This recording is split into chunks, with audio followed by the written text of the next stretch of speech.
क्रिस्त में अद्वितीय father, sisters एवं बच्चों, आज हमारे माँ कलीसिया संत योहन बपतिस्ता का जन्म दिवस मना रहे हैं और इनके बारे में हम लोग तीनों पाठों में उनकी विशेषता को चुने हैं।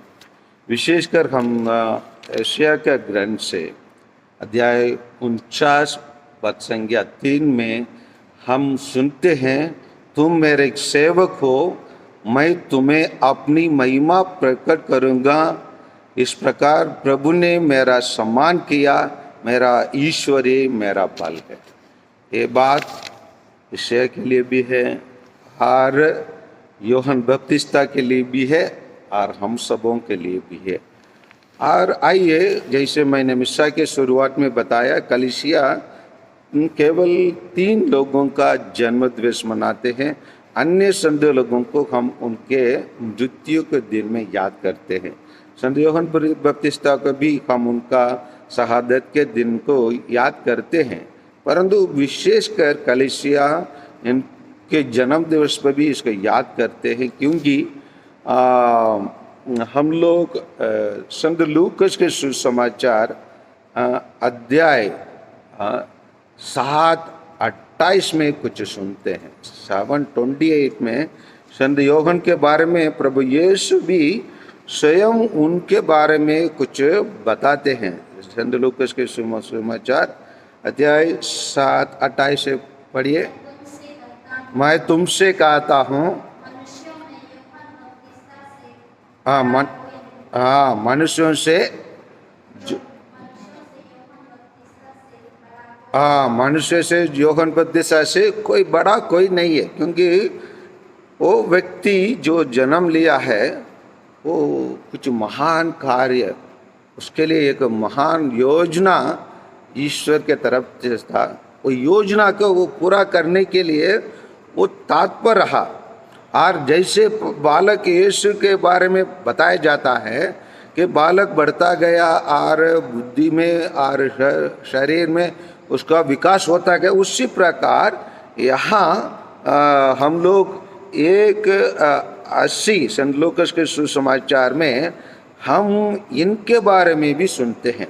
बताया जाता है वह बालक बढ़ता गया और उसकी आत्मिक शक्ति विकास होती गई। वह इस्राएल के सामने प्रकट होने के दिन तक निर्जन प्रदेश में रहा। वो अपने आप को तैयार करने के लिए पूर्ण रूप से एक तपस्या का जीवन, है ना, एक साधु का जीवन उन्होंने बताया। और इसका जन्म होने के बाद लोग उनके जन्म के बारे में और उस व्यक्ति के बारे में आश्चर्यचकित होकर उन लोग ये बोलते हैं, पता नहीं ये बालक क्या होगा, क्या होगा। क्योंकि इसी प्रकार प्रश्न उन लोग उठाए, मतलब क्योंकि जैसे हम मिसा के शुरुआत में सुने हैं या देखे हैं कि उनके माँ बाप बहुत लंबे समय तक, है ना, बिना वंश के रह चुके थे।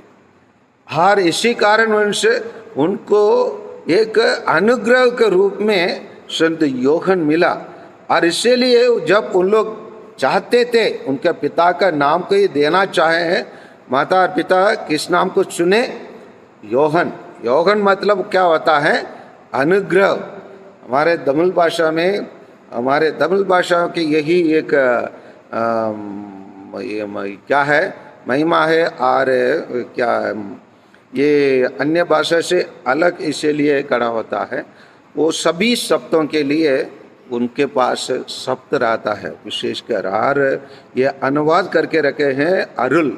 हमारे भाषा में, तमिल भाषा में कहा जाता है अरुल।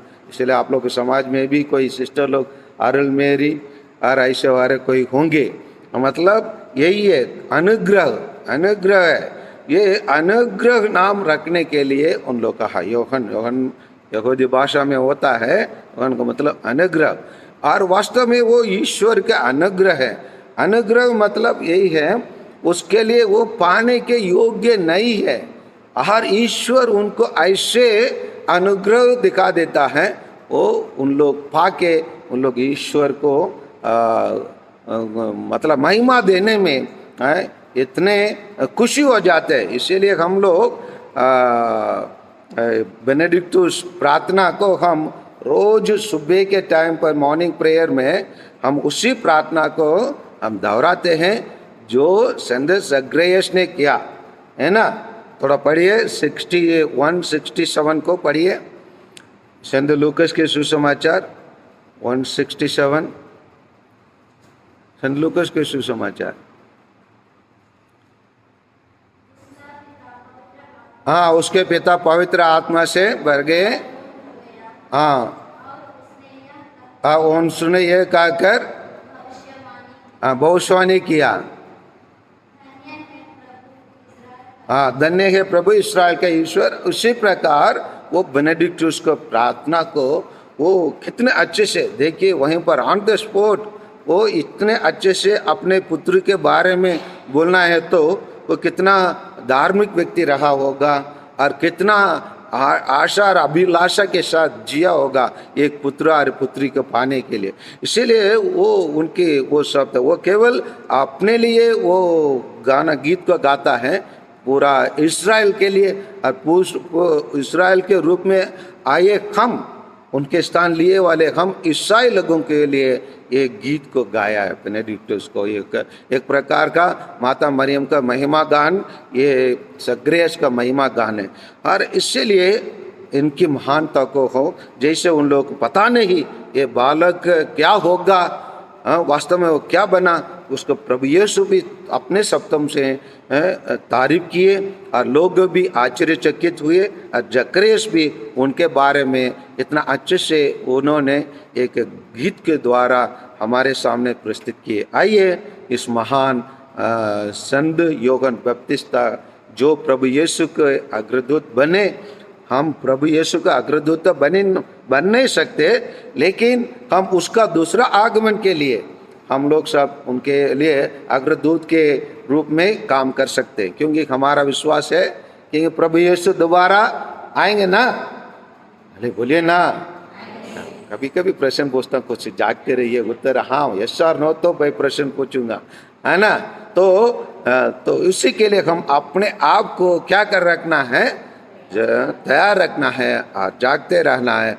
और ज़ेक्रेयस और एलिजाबेथ जैसे हम आशा रखकर, है ना, अनुग्रह पाने के लिए, और लोग हमारे बारे में भी, हम लोग भी सिस्टर और फादर बने हैं, लोग हमको भी ये कहना है, पता नहीं ये बालक बालिका से क्या होगा, तो हम लोग उनके समान, संत यूहन्ना बपतिस्ता के समान ईश्वर के लिए कार्य करने के लिए, उनका दूसरा आगमन के लिए अग्रदूत भर के उनके समान जीवन जीने के लिए हम तैयार हो जाए और अपने आप को तैयार करें।